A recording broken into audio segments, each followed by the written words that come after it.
Did Mercedes get it wrong once again with Valtteri Bottas? And is the Finn a little hard done by after suffering that tyre blowout in Qatar? We're talking about that, and Red Bull just, keeping their mouths shut at the moment when it comes to talking about the FIA and the stewards as the fallout from the Qatar Grand Prix continues. Before we go any further, hit the subscribe button down below to stay up to date with everything we do here at the channel, and of course the GPFans Stewards Room podcast will be coming out later on this week as we break down all the action from a racing Sunday. Catch it on anchor.fm, our host, all good podcasting outlets, and here on the YouTube channel later on as well. But now, let's get into the all-important headlines.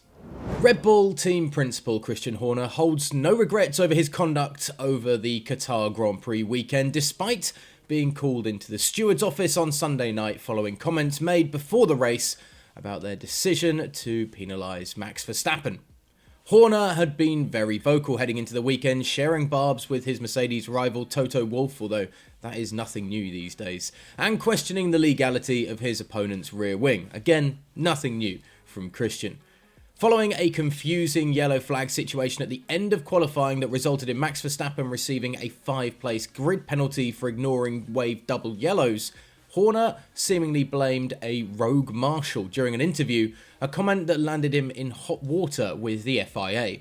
Clarifying he had not used the word cheating with regard to Mercedes, Horner confirmed he has no regrets over his handling of the weekend. "I believe in my team, I'm a straight talker," stated Horner. "I've always conducted myself in that manner. I'm not an overly emotional person, I don't rant at cameras. I think the way I've conducted myself I've no issues with. I do exactly the same. The only issue was with regard to any marshal, whether there was any personal offence for referencing a rogue yellow flag.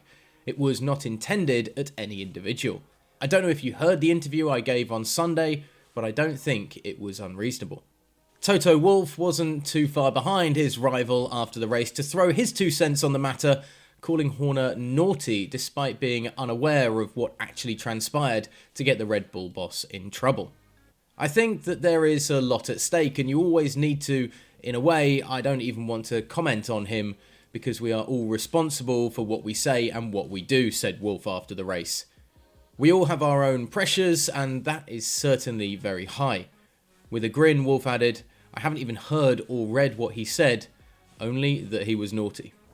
And Max Verstappen too might just need to tone down his comments at the moment, or else the wrath of the stewards might be facing the Dutch driver, as he made comment about the officials saying, "I never get presents from them," following his grid penalty in Qatar.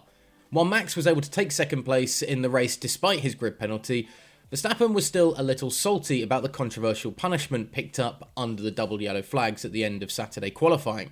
Speaking to Sky Sports F1 after the race, Verstappen commented, "Well, no surprises there. I knew already on Saturday night that I never get presents from them, the FIA, so it's okay. But in the end, once I knew we were starting 7th, I was just very motivated to move ahead, and that is exactly what we did. We had a good first lap, and then after 5 laps, we were second again, and I just tried to keep the gap small throughout the whole race so they couldn't do an extra stop. Again, we had a fastest lap at the end, so happy with that." Asked if he genuinely believed he was hard done by the stewards, he replied, "I don't want to talk about it too much because I don't want to give anyone the pleasure to talk about it even more, but it is, of course, not great. Racing is not complicated.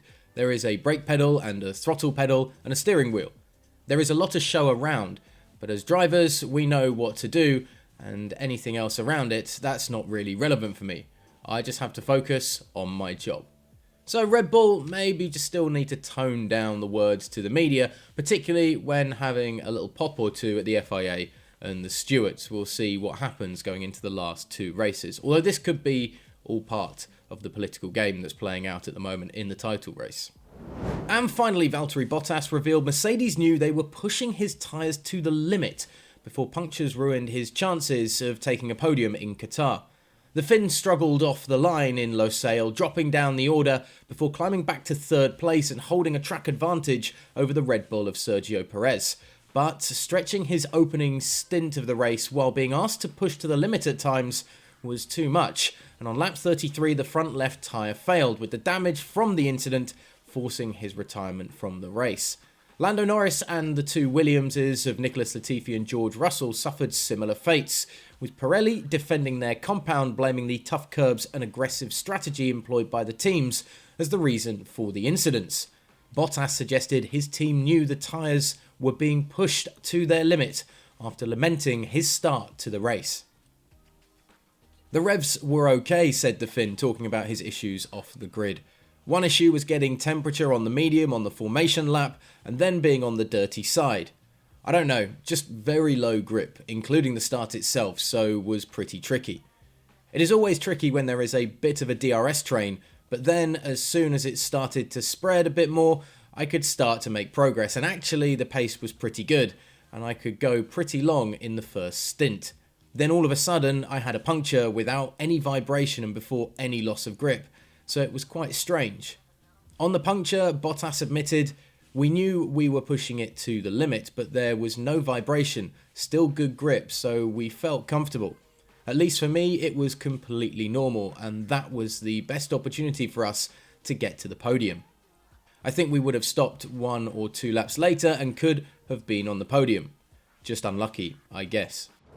It is interesting though that Mercedes trying to push Bottas once more. We heard Toto Wolff telling Bottas to push hard after he dropped down the pack off the grid, but then also trying to push him so long on those medium tyres. It was a risky game that Mercedes played in the end, and it didn't pay off for Valtteri Bottas. That could be pivotal in the Constructors' Championship going into the last 2 races. Let us know your thoughts, of course, of what took place at Qatar. Would you be happy and keen to see Formula 1 returning to Losail? Of course, the Qatar Grand Prix back on the schedule in 2023 after taking a year out next year because of the Football World Cup. Let us know your thoughts in the comment section below and hit subscribe down below as well to stay up to date with everything we do here at GP Fans.